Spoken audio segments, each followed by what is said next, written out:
What's up? What's going on? It's Dewan Hoddles. We're back in here with another video. It is Monday, June 27th, I believe it is. This is a gorgeous day outside. I want to say it's probably about 90 degrees.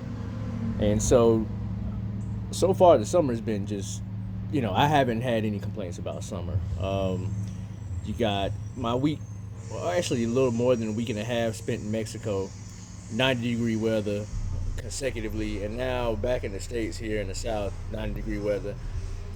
You got a neighbor who lives behind here. He really likes his speakers, so I think that's so like 2003, 2002, when I was in high school, the guys from the hood, from the block, they'll drive to school and they'll have the 20s in the back and they're playing the loud music.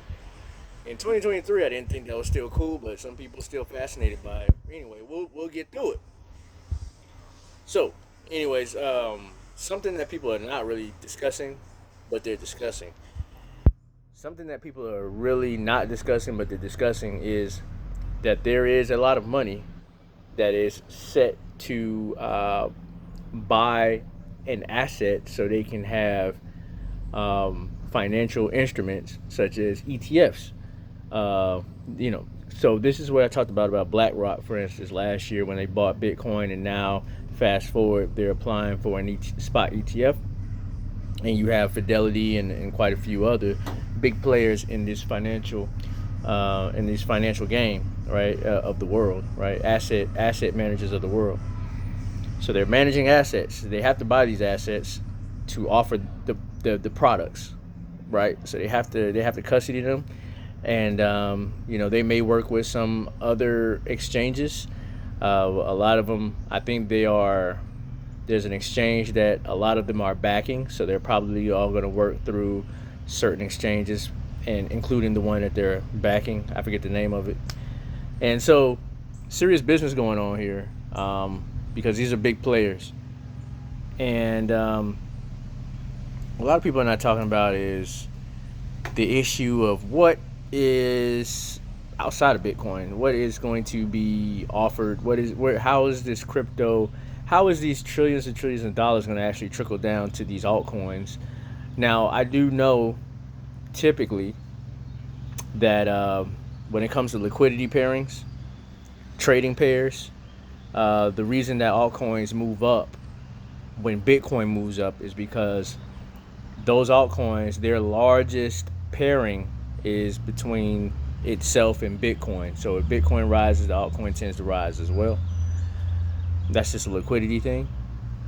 But if, in my mind, if exchanges are being heavily regulated, on-ramps and off-ramps are being heavily regulated, and I'm talking about the regulation is regarding that these said altcoins are securities, unregistered securities. So if these exchanges that are not approved, big player exchanges that are starting to come out, like,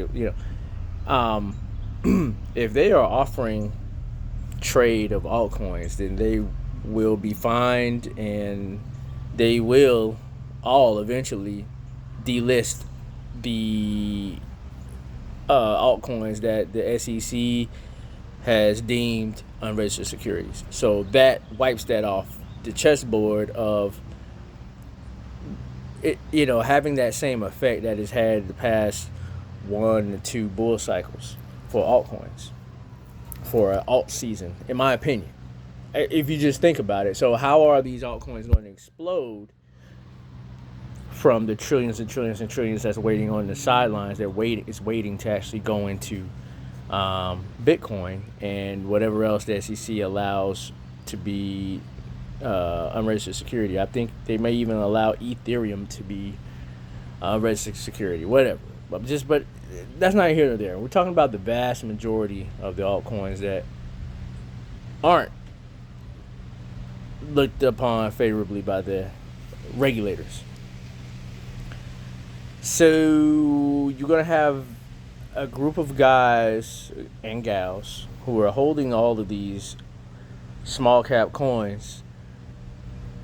The exchanges will still exist, I believe, No, they probably, yeah, they'll still exist, but they only have two options, and that's to relocate out of the U.S. jurisdiction, or they're going to be fined regardless, because they probably were offering these unregistered securities to U.S. citizens. So they'll be fined and all that stuff. But they're either going to have to go out of the country, or they're going to have to where U.S. citizens are not able to use those exchanges because they're going to be out the country. So we'll be blocked. We'll be blocked, or they're going to have to delist. They're going to have to delist. So it's one of two options that they're going to have to do. How is it that you're going to be able to trade?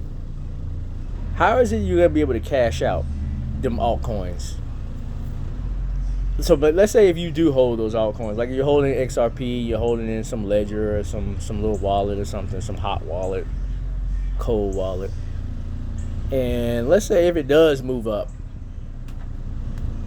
or it moves down, it doesn't matter where it moves. Let's say if you're ready to cash out, how are you going to cash out? You can go to Coinbase, right? But if it's delisted, how are you going to cash out from Coinbase?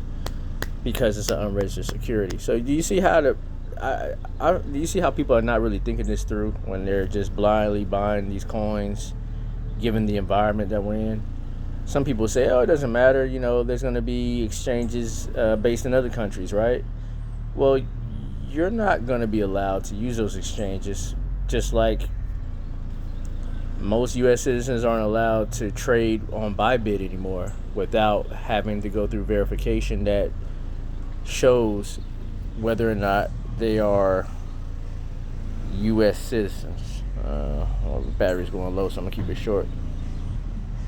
So I think people don't understand how deep this game can get and how risky they're going out on the risk curve in this market. That's all I got to say about it. Keep it well under 10 this time. Let me know what you think down in the comments, man. How was that 50 some odd $trillion worth of capital going to make it to the altcoins?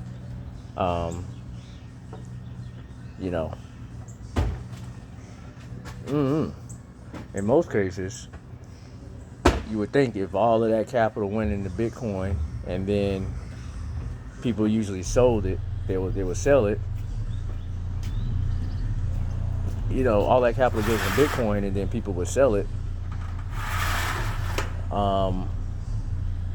Sell the profit